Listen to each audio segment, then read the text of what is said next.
উকিলে বিচাৰে আপুনি জামেলাত পৰক, ডাক্তৰে বিচাৰে আপুনি বেমাৰত পৰক, পুলিচে বিচাৰে আপুনি বেআইনী কাম কৰক, ইলেক্ট্ৰিচিয়ানে বিচাৰে আপোনাৰ ঘৰৰ ৱাৰিং জ্বলি যাওক, ভাড়াঘৰৰ মালিকে বিচাৰে আপুনি যাতে কেতিয়াও নিজৰ ঘৰ বনাব নোৱাৰে, মুচিয়ে বিচাৰে আপোনাৰ নতুন জোতাৰযোৰ ফাটক, বেংকে বিচাৰে আপুনি লোন লৈ ঋণৰ বোজা লওক।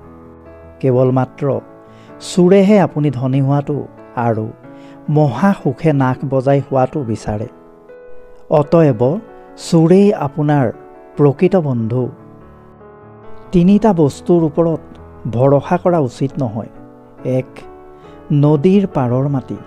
2. ব্ৰেক নথকা গাড়ী। 3. ঘৰ এৰা নাৰী। তিনিটা বস্তু আমাৰ জীৱনলৈ এবাৰেই আহে। 1. পিতৃ মাতৃ। 2. সৌন্দৰ্য। 3. যৌৱন।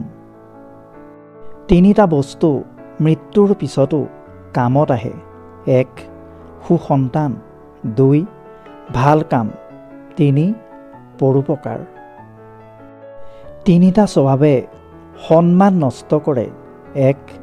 চুৰি ডকাইতি। 2. কথা লগাই ফুৰা। 3. মিছা কথা কোৱা। তিনিটা বস্তু মনত কেতিয়াও নাৰাখিব। 1. হিংসা। 2. অভাৱ। 3. সন্দেহ। তিনিটা কথা সদায় মনত ৰাখিব। 1. উপদেশ। 2. উপকাৰ। 3. মৃত্যু। তিনিটা বস্তু সদায় নিয়ন্ত্ৰণত ৰাখিব। 1. খং। 2. জিভা। 3. মন। তিনিটা কামৰ অভ্যাস কৰক। 1. সততা। 2. ভক্তি। 3. ভালপোৱা। তিনিটা বস্তুৰ পৰা দূৰত থাকক। 1. ঠগ প্ৰবঞ্চনা। 2. অহংকাৰ। 3. অভিশাপ। তিনিটা বস্তু চিন্তা কৰি ব্যৱহাৰ কৰক। 1. কলম। 2. কথা। 3. পদক্ষেপ। মানুহৰ জীৱনত আশাৰ শেষ নাই। আপুনি নিজৰ সকলোখিনি উজাৰি দিলেও মানুহে সেইখিনি কম বুলিয়েই ক'ব। সেইবাবে মানুহক সিমানখিনিহে দিয়ক যিমানখিনিৰ তেওঁৰ যোগ্য। এজন ব্যক্তিয়ে ৰেল আহিবলৈ 3 ঘণ্টা বাকী আছে বুলি জানি ৱেটিং ৰুমতে কিছুপৰ জিৰণি ল'বলৈ গ'ল। ৱেটিং ৰুমত প্ৰৱেশ কৰিয়েই তেওঁৰ চকুত পৰিল যে ৱেটিং ৰুমৰ লাইটটো বেয়া। তাৰপিছত ওলাই আহি এখন দোকানৰ পৰা এটা বাল্ব কিনি নি তেওঁ ৱেটিং ৰুমটোত লগাই দিলে। তাৰপিছত তেওঁ খিয়াল কৰিলে যে ৱেটিং ৰুমটো মকৰা জালেৰে ভৰি আছে। পুনৰ দোকানলৈ গৈ তেওঁ এডাল ঝাৰু কিনি আনি মকৰা জালবোৰ পৰিষ্কাৰ কৰিলে। তাৰপিছত তেওঁ দেখিলে যে ৰুমটোৰ মজিয়াখন বহুত লেতেৰা হৈ আছে। দেৰি নকৰি তেওঁ ৰুমটো ঝাৰু দিলে। তাৰপিছত তেওঁ লক্ষ্য কৰিলে যে ৰুমটোত থকা চকীবোৰ ইমান আৰামদায়ক নহয়। সেইবাবে তেওঁ এখন আৰামদায়ক চকী কিনি আনিলে। তাৰপিছত তেওঁ ৰুমটো সজাবৰ বাবে কিছু সামগ্ৰী কিনি আনিলে আৰু ৰুমটো নিজৰ মতে সজাই ল'লে। এইবোৰ কাম কৰি কৰি এটা সময়ত তেওঁ বহুত ক্লান্ত হৈ পৰিল। তেওঁ যেতিয়া কিনি অনা সেই আৰামদায়ক চকীখনত বহি ভাগৰ মাৰিবলৈ লৈছিল, ঠিক সেই সময়তেই হঠাৎ তেওঁৰ কাণত ট্ৰেইনৰ হৰ্ণ বাজি উঠিল। ট্ৰেইন ধৰিবলৈ তেওঁ খৰখেদাকৈ ৰুমটোৰ পৰা ওলাই আহিল আৰু ট্ৰেইনত উঠি নিজৰ গন্তব্যস্থানলৈ ৰাওনা হ'ল। আপুনি হয়তো ভাবিছে যে এই লোকজনৰ সমান মূৰ্খ আৰু কোনো নাই, কিন্তু তেওঁ কোন আপুনি জানেনে? তেওঁ আন কোনো নহয়, আপুনি, মই, সকলো। আচৰিত হ'লেও এইটোৱেই সত্য। আমি খুব কম দিনৰ বাবেহে এই পৃথিৱীলৈ আহিছোঁ আৰু এই পৃথিৱীত জীৱন হৈছে আমাৰ ৱেটিং ৰুম। এই পৃথিৱীত আমি কিমান দিন থাকোঁ তাৰ কোনো নিশ্চয়তা নাই। অথচ আমি এই খন্তেকীয়া জীৱনটোক ইমানেই সজাবলৈ অহৰহ চেষ্টা কৰোঁ, আমাৰ মৃত্যু যে একেবাৰে ওচৰত আছে সেই কথা আমি পাহৰিয়েই পেলাইছোঁ। এই সজাই পৰাই লোৱা সকলোখিনি এৰি আমি মৃত্যু নামৰ ট্ৰেইনখনতে এদিন গুচি যাব লাগিব। যিটো বস্তুৰ বাবে আপুনি উশাহ বন্ধ হৈ পৰাৰ দৰে কান্দিছে, তাৰ পিছতো যদি ঈশ্বৰে আপোনাক সেই বস্তুটো দিয়া নাই, তাৰমানে সেই বস্তুটো আপোনাৰ বাবে অতি মাৰাত্মক ক্ষতিকাৰক বুলি ধৰি ল'ব পাৰে। সেইবাবেই ঈশ্বৰে সেই বস্তুটো আপোনাক দিয়া নাই।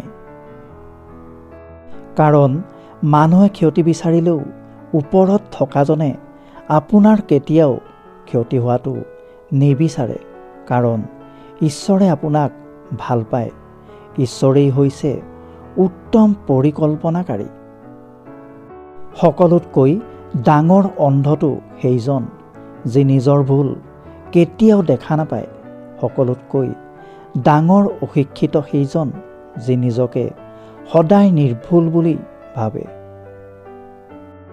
আনৰ আচৰণৰ বাবে নিজৰ আভ্যন্তৰীণ শান্তি নষ্ট কৰা উচিত নহয়।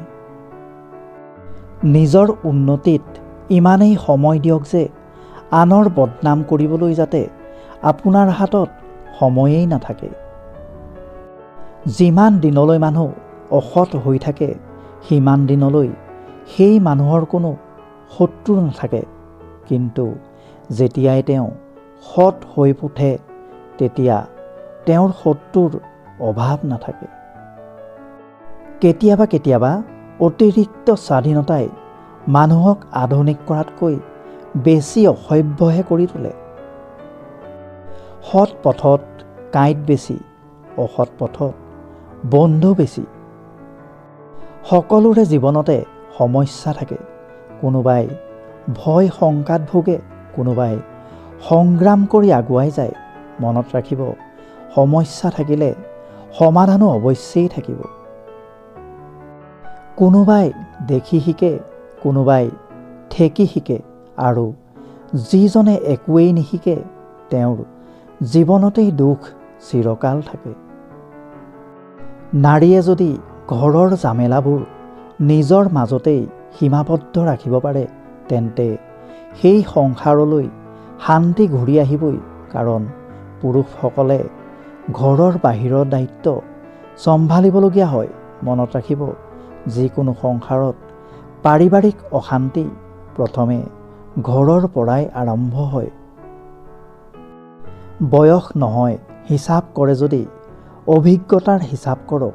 কাৰণ অভিজ্ঞতাৰ পাহাৰ যাৰ যিমান বেছি উচ্চ, জীৱন যুদ্ধত তেওঁ সিমানেই দক্ষ।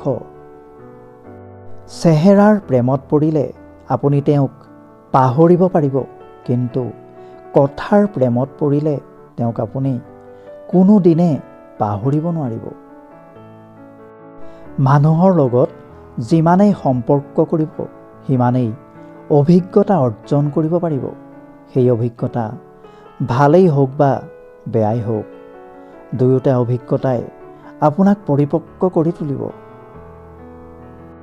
ভালপোৱাজনক বহুত বেছি ভালপোৱা দিয়াৰ পিছতো যদি তেওঁ এৰি যায়, তেতিয়া নিজকে ব্যৰ্থ বুলি নাভাবিব। ব্যৰ্থটো সেইজনহে যাৰ আপোনাৰ ভালপোৱাক বুজাৰ শক্তি নাই। নাৰীয়ে গোপনে পুৰুষৰ পৰা কি বিচাৰে জানেনে? এগৰাকী নাৰীয়ে যিটো বিচাৰে সেইটো হৈছে, তেওঁ বিচাৰে যাতে স্বামী বা প্ৰেমিকে তেওঁক পৃথিৱীৰ সকলোতকৈ বেছি গুৰুত্ব দিয়ক। নিজৰ পৰিয়ালতকৈও যাতে স্বামী বা প্ৰেমিকৰ পৰা তেওঁ বেছি গুৰুত্ব পায়। কিন্তু বহু নাৰীৰ ক্ষেত্ৰত সেইটো আশা বাস্তৱ নহয়। গোটেই দিনটোত অনলাইন থকাৰ পিছতো কণ্টেক্ট লিষ্টত 100-200 5-6 হেজাৰ মানুহৰ নম্বৰ থকাৰ পিছতো যদি দিনটোত আপোনাৰ কল লিষ্ট, হোৱাটছআপ, মেছেঞ্জাৰ ইনবক্স খালী হৈ থাকে, তেন্তে বুজিব যে আপোনাৰ নিজৰ বুলিবলৈ আচলতে কোনোৱেই নাই। কোনো বস্তুৱেই অতিৰিক্ত ভাল নহয়, লাগিলে সেয়া ভাল পোৱাই হওক বা বন্ধুত্বই হওক। য'ত অতিৰিক্ত দেখা পাব সেইটোৰ পৰাই আপুনি ঠগ খাব।